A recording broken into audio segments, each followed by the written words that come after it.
বাংলাদেশ একটা ছোট দেশ, অসংখ্য মানুষ, 17 কোটি মানুষ, কিন্তু অদ্ভুত এক দেশ, সবাই সবাইকে চেনে। যেখানে যান, ও আচ্ছা তাই নাকি, ও তো আমাদের স্কুলে ছিল, একটা না একটা যোগসূত্র বের হয়ে যায় যেখান থেকে আসুক। বাংলাদেশে কেউ কারো অপরিচিত না, এটাও একটা বড় শক্তি আমাদের।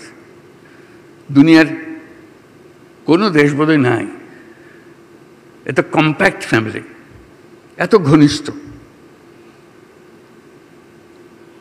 কেউ সরকারে আছে, কেউ সরকারের বাইরে আছে, কেউ ব্যবসাতে আছে, কেউ সামরিক বাহিনীতে আছে।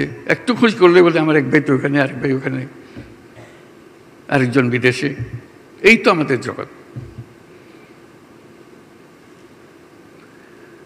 সেটা একটা বড় শক্তি, যে শক্তি অন্য জাতির হয়তো নাই, আমাদের আছে।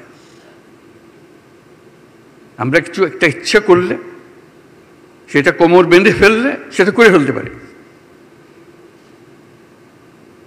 এই বাংলাদেশের মধ্যেই তৈরি পোশাকের শিল্প তৈরি হলো আউট অফ নোওয়্যার। এখন দ্বিতীয় লার্জেস্ট এক্সপোর্টার। কি সাংঘাতিক কথা! কোথার থেকে কোথায় এক জীবনে। বাংলাদেশে কত কি হলো, কিন্তু আমাদের শিল্প থেমে থাকেনি। বাধার কোনো সীমা নেই। ব্যবসা করা এটা মহাসংগ্রাম, কাজের না।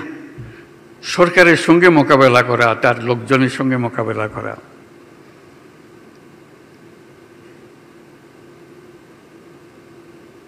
আজকে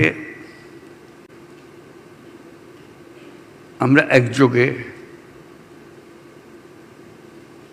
এই স্বপ্ন নিয়ে এগিয়ে যেতে চাই। সরকার এবং সরকারের বাইরে যারা, সবাই একজোট, এক টিম। এটা একটা কম্প্যাক্ট টিম।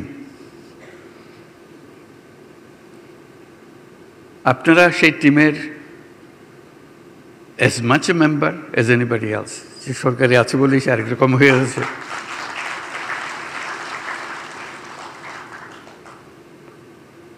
কিছুদিন সময়, আমরা সারা জীবন ধরে হবে কিনা জানি না, যে কোন সময় আমরা এই দায়িত্বে আছি, আমরা টিম হিসেবে কাজ করতে চাই, যাতে যে আজকে যে 2 নম্বরে আছি, কি করে আমরা 1 নম্বর হব। আমাদের মেয়াদকালে যদি আপনারা 1 নম্বরে নিয়ে যেতে পারেন, আমরাও স্মরণ করবো, যাক বাবা একটা কিছু করছে।